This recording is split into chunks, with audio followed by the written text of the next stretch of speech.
Welcome to Getting Started with Hands-On Standards. My name is Kristen Galden and I'm with Hand2mind, and I'm going to walk you through our new PreK-2 updated Hands-On Standards program that just became available. Whether you are reviewing Hands-On Standard as a potential new supplement for your math classroom, or maybe you're planning on purchasing it, maybe you already use the current Hands-On Standards. This video will walk you through the upgraded program and give you a better understanding of how Hands-On Standards enhances your core math instruction. For over 50 years, Hand2mind has been dedicated to providing hands-on, innovative, proven supplemental resources. Our resources are centered around the proven method of hands-on learning and are intended to enhance what you're already doing in your classroom and enhance your current core program. They've been written by teachers, tested in the classroom, and are proven to improve student outcomes.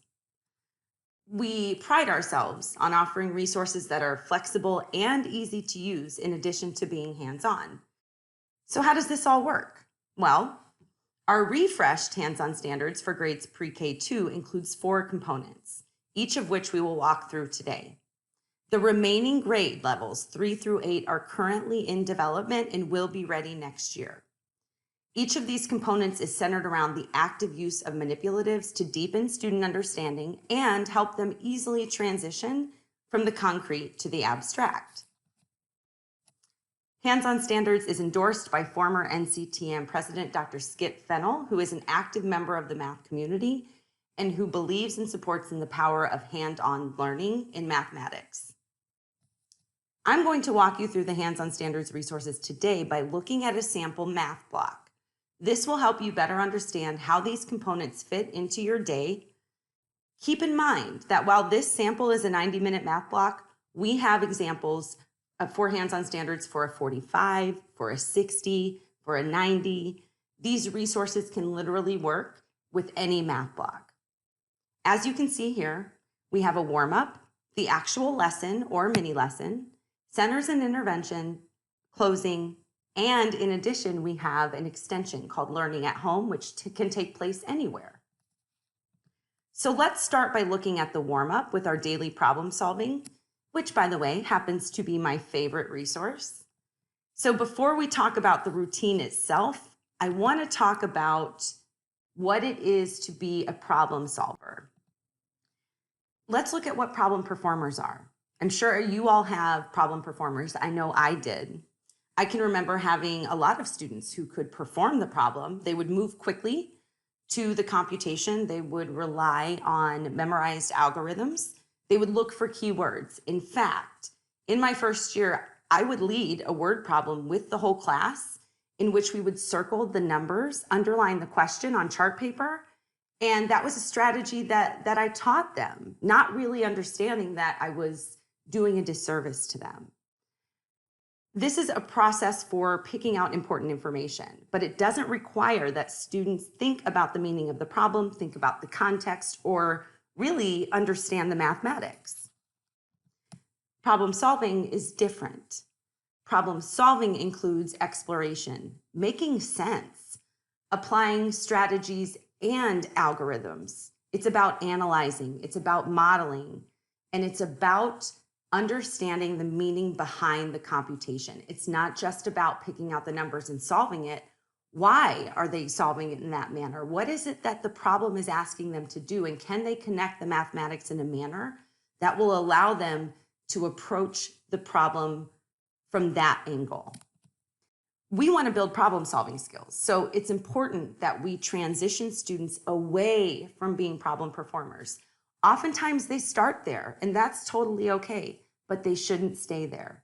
As they develop the skills they need, they should be problem solvers, which is a thinker who focuses on the problem and tries to synthesize information and knowledge to achieve a solution. That's exactly what our daily problem solving routine with Hands-On Standards was designed to do, to develop strong problem solvers. This routine that will get your students to this level consists of a weekly series of progressing word problems, all intentionally designed to give students different angles for approaching problems, designed to help them learn to solve a problem by understanding the context and the mathematics. The routine includes digital problems with a video problem, numberless problems, multi-solution, single solution, and create your own. Each week is focusing on a specific skill or concept that each problem will relate to, and they go through the sequence every week. The problem-solving cards are double-sided, they're glossy. They include prompts, questions, strategies, tips to execute the routine, manipulative instructions. Notice how the hands-on manipulatives are integrated and utilized throughout as students learn new ways to solve problems using hands-on strategies and tools strategically. So let's look at an example of one of these video problems that we start every week with.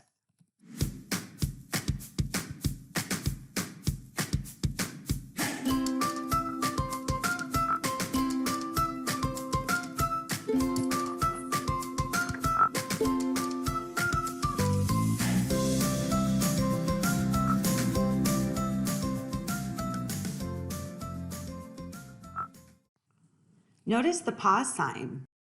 That pause sign is there so that you as the teacher know it's time to pause. This is giving students a chance to wonder and think aloud and collaborate with their peers to see what they can come up with without going straight to the computation. So it's a prompt that reduces the literacy demand. It gets them just exploring problems, which is exactly what we want them to do, to develop those strong problem-solving skills. And this is the front of the card that goes with that video. So as a teacher, I can pull this out and I can see I need to have color tiles. When it was time to pause in the video, I can turn to my students and I can ask, what did you notice? Well, I noticed there were X amount of paper clips, or I noticed we started with X amount and then X amount came in. What do you wonder? What information do you think you need to solve the problem? And then it tells me, pass out the color tiles. Have students work in pairs to create a model of the problem using the color tiles. These cards are easy to follow. They provide facilitating questions and hands-on activities. And the back gives you sample strategies, lookouts, things to consider, things to look for to help students who might be struggling in solving the problem. We also provide a library of digital content. Hand2mind is excited to partner with MagicBox for our digital content provider. And you have a library of videos, each correlating to a specific week. So there's one digital video each week. In addition to the 180 teacher problem-solving cards, you have the additional 144 digital format problems and then 36 problem-solving student activity pages for each week. So that's the problem-solving. So let's go back to the math block. The next section is the lesson or mini lesson section. And this could take as little as 15 minutes or as much as 25 minutes, depending on how much time you have. If you've been using Hands-On Standards, these lessons will be somewhat familiar, but they have been refreshed to include scaffolded support, formative assessment, and more robust content. The lesson is a 2-page spread with each activity component. Talk about it, solve it, more ideas. What can you do to take this further with students? We also have the try it activity, which is pulled out and is digital for the teacher. And notice the lookout. This is sort of like a common misconception section. Watch for students who do not line the first color tile up with the edge of the book. And then we also have the formative assessment, which is now open-ended and located at the end of the lesson. It's a great exit ticket if you are a teacher who uses exit tickets. I'm a big fan of formative assessment. And then we also have embedded EL support. So the lesson layout is cleaner, it's more streamlined, more scaffolded. Just like with the problem solving, you have digital resources available for the mini lessons as well. That includes having the ebooks available online. You also have the ability to project these. And I know so many teachers have an interactive whiteboard or have a projector that you use when you're walking students through a lesson, when you're teaching something. It helps you model. You can absolutely do that with the digital content that is available with the mini lessons as well.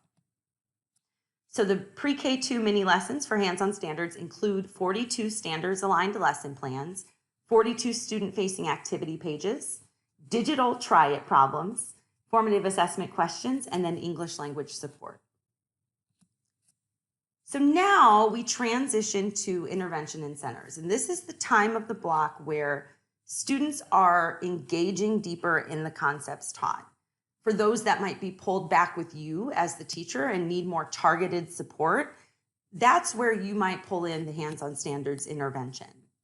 Hands-On Standards math intervention is systematic, it's explicit, it uses visual representations, and it includes progress monitoring. This is a piece that looks identical to what we just saw with the math mini lessons. It includes lesson and student activity pages. We also have unit assessments and, again, that progress monitoring tool. The intervention lessons are for both numbers and operations and geometry, measurement, and data. So we have this in 2 different topics, both designed the same way. And again, they mirror the layout of the mini lessons. So there's consistency for both you as the teacher and for students. Notice the same features that we looked at earlier, the embedded support, what materials are you using, the lookout, the formative assessment. This is going to give you explicit support for teaching with manipulatives. I know that many teachers use manipulatives, but they don't always know how to use them effectively. And Hands-On Standards, both the mini lessons and the intervention, they're an easy resource to help you implement manipulatives into your instruction in a manner that's going to improve student outcomes. And then here's that progress monitoring tool that I mentioned. This is great for monitoring their progress at the beginning, at the mid, at the end of the year. How are they doing for each domain? How are they doing with key skills and concepts that they need to know within each subtopic, if you will? And then it gives you an opportunity to track that to keep students moving forward. So the math intervention, and this is for both numbers and operations, geometry, measurement, and data, includes 20 standards-aligned lesson plans, the same student activity pages, formative assessment and support embedded in, 3 to 4 unit assessments, and a progress monitoring tool. Finally, we have learning at home. Given the situation this year, these kits have become more critical for our learners than ever, and they provide 6 weeks of activities and games that align to core grade level standards. And what I mean by that is, within the 6 weeks, students are going to have activities and games that align to the domains that they would have at their grade level. And each week is a different domain. It's even sequenced in the manner that it would be in the core classroom. So week 1 is going to be related to numbers and operations, for example. The last week's going to be related to geometry, measurement, and data. So whatever it's going to go in that same order, which makes it ideal for extending what you're doing. But the other aspect of this is that it can be a really great differentiation tool. If I have a student in 3rd grade who really needs to go back to 2nd grade and review those key math concepts, guess what? I can easily order that child a 2nd grade learning at home kit and give them resources that are going to be engaging, that are going to be kinesthetic, keep them doing the math, which we know helps them understand the math. And as they get back to where they need to be, then I can move into giving them practice for the grade level. These are individual kits that come together in a bag. You could send them home. They could go back and forth. So these are a great extension, boost family engagement. There are manipulatives, there are Spanish support, there's a planning calendar, and above anything else, there are activities that students will enjoy. Hands-On Standards is a comprehensive solution. It absolutely provides everything that you need to go to teach in your math block, from the routine to the core lesson to intervention and centers to outside of the classroom practice, formative assessment, unit assessments, you name it. We do offer this resource as a bundle with all of these pieces included, but we also offer them individually. These components work together, but they don't have to. They can also be effective on their own. If you are looking for a routine for problem solving that's going to really take your students to the next level of problem solving, then that component can be integrated into your classroom, even if you don't use the others. Hands-on learning works. We know it works. And during these times, it's even more important that we keep that in the front of our minds and continue to give students the tools and the resources that they need to actively engage in learning math, to give teachers the support that they need to effectively implement manipulatives, because we know that students just do better when they're actively doing math, using manipulatives, and truly understanding what's being taught. I hope you enjoyed this Getting Started with Hands-On Standards. For more information, reach out to your educational sales consultant or visit hand2mind.com.